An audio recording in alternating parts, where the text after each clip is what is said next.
हाँ, चलिए बच्चों, हमने देखा, इससे पहले क्या देखा था? लिंग के अनुसार परिवर्तन और वचन के अनुसार परिवर्तन। अब यहाँ आपका दिया है विभक्ति के अनुसार विशेषण शब्दों का प्रयोग। वीरा सैनिका देशम रक्षन्ति, यह प्रथमा विभक्ति बहुवचन है ना। सैनिका शब्द क्या है? प्रथमा विभक्ति बहुवचन का है ना। बालकः बालको बालकाः, सैनिकः सैनिको सैनिकाः। तो वैसे वीरः वीरो वीराः, वीर शब्द विशेषण हो गया। किसका विशेषण? सैनिक का। कि सैनिक कैसे हैं? वीर हैं। सैनिक शब्द विशेष्य है और वीराः विशेषण। तो सैनिका जो है वो प्रथमा विभक्ति बहुवचन में है, इसलिए वीराः भी क्या हो गया? प्रथमा विभक्ति बहुवचन में हो गया। फिर आगे देखिए तृतीय विभक्ति बहुवचन का, देखिए उदाहरण दिया हुआ है। मयूरस्य सुंदरय पिक्षय जनाः गृहाणि भूषयन्ति। मयूरस्य, मोर के, सुंदरय पिक्षय, सुंदर पंखों से, जनाः माने लोग, गृहाणि भूषयन्ति घरों को सजाते हैं। यहाँ है तृतीय विभक्ति बहुवचन। ठीक। पिक्षय शब्द क्या है? तृतीय विभक्ति बहुवचन। बालकेन बालकाभ्याम बालकैः, पिक्षेड़ पिक्षाभ्याम पिक्षय। तो उसी के आधार पर बना है सुंदरैः, है ना। सुंदरेण सुंदराभ्याम सुंदरैः। फिर है सुरम्ये प्रभाते खगानाम कलरवम चित्तम हरति। सुरम्य प्रभात में, रमणीय प्रभात में, खगानाम पक्षियों का कलरव चित्त को हर लेता है, मन को हर लेता है। तो यहाँ प्रभात की विशेषता क्या है? सुरम्य। ठीक है। तो सुरम्य शब्द विशेषण हो गया और प्रभात क्या हो गया? विशेष्य। तो प्रभात शब्द जो है वो क्या है? सप्तमी विभक्ति का एक वचन है ना। सप्तमी में क्या होता है? बालके बालकयो बालकेशु। यहाँ क्या है? प्रभाते। प्रभाते मतलब बालके की तरह प्रभाते एक वचन है सप्तमी का। तो इसका विशेषण सुरम्य भी क्या हो जाएगा? सप्तमी का एक वचन सुरम्य। ठीक है। विशेषण की अवस्थाएं, विशेषण की 3 अवस्थाएं होती हैं। ठीक। मूल अवस्था, उत्तर अवस्था और उत्तम अवस्था। जब किसी एक ही वस्तु व्यक्ति स्थान की विशेषता का कथन किया जाता है तो उसे मूल अवस्था कहते हैं। जैसे राजीव सुंदरः अस्ति, राजीव सुंदर है। यहाँ सुंदर शब्द क्या है? मूल अवस्था हो गई।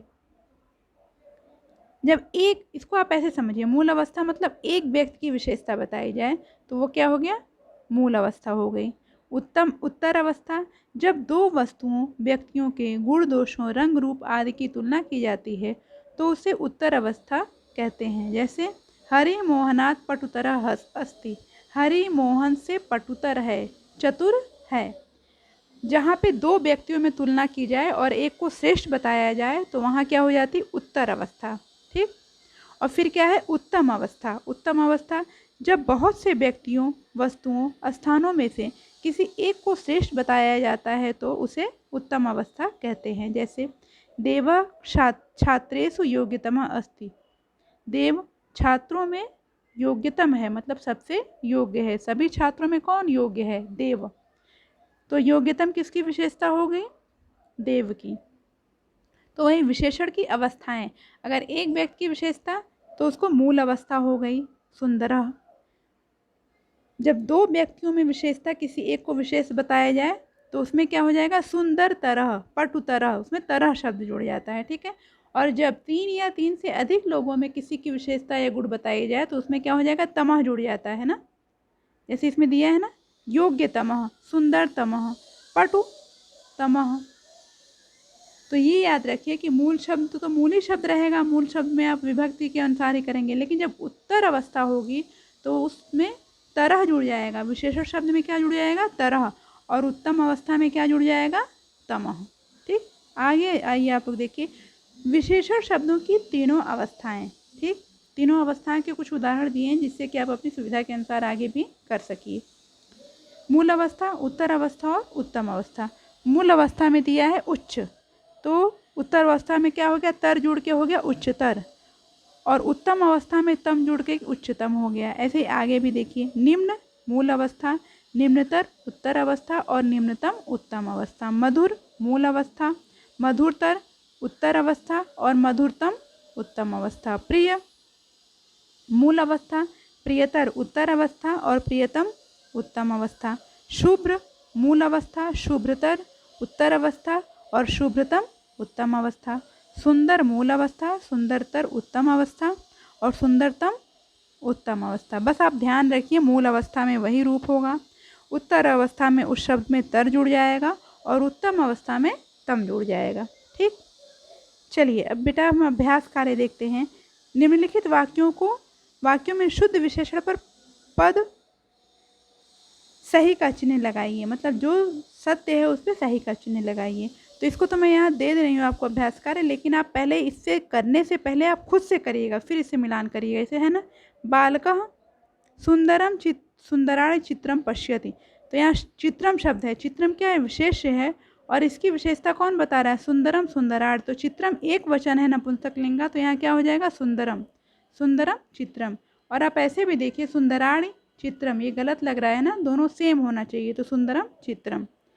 कृष्णो कृष्ण पिका कूजति, पिका कूजति, कोयल कूकती है। कैसी कोयल है, कृष्ण काली, कृष्ण काली, कृष्ण एक वचन है, यहाँ एक कोयल है। अगर यह पिका होता तब तो कृष्ण होता, एक कोयल है इसलिए क्या हो गया, कृष्ण।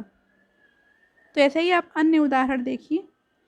फिर दूसरा प्रश्न है ऐसे घ अंग, ऐसे प्रश्न नंबर 2 में क्या है, सरोवर तो विशाल हो गया, जलम है तो शीतलम हो गया, बालका है तो चपला हो गया, चित्रम तो सुंदरम, गंगा स्त्रीलिंग शब्द है तो पवित्रा हो गया। मिलान में भी देखिए, अधमाह का जनाह, विशालान नपुंसक लिंग का है तो पर्वतान हो गया, उत्तमे सप्तमी विभक्ति तो द्वितीय है ना, कन्ये, बालिका बालिके, तो यहाँ उत्तमे हो गया। कृष्ण तो काकः एक वचन, मनोहराणि नपुंसक लिंग बहुवचन हो गया, फलम फले फलाने की तरह, तो यहाँ हो गया भवनानि। फिर आगे देखिए, वाटिका स्त्रीलिंग शब्द है तो यहाँ रम्या हो गया, कपोतः पुलिंग शब्द है तो श्वेता हो गया, कन्ये स्त्रीलिंग का द्विवचन है तो चतुरे हो गया, जनाय चतुर्थी विभक्ति एक वचन है तो क्या हो गया, उत्तमाय हो गया, चंद्र पुलिंग एक वचन है तो क्या हो गया, शीतलः। ठीक, तो इसका अभ्यास कार्य बेटा जो भी है आप इसको बुक में करेंगे, अपनी पुस्तक में ही करेंगे, इसको कॉपी में कोई भी प्रश्न नहीं करने हैं इस पाठ से।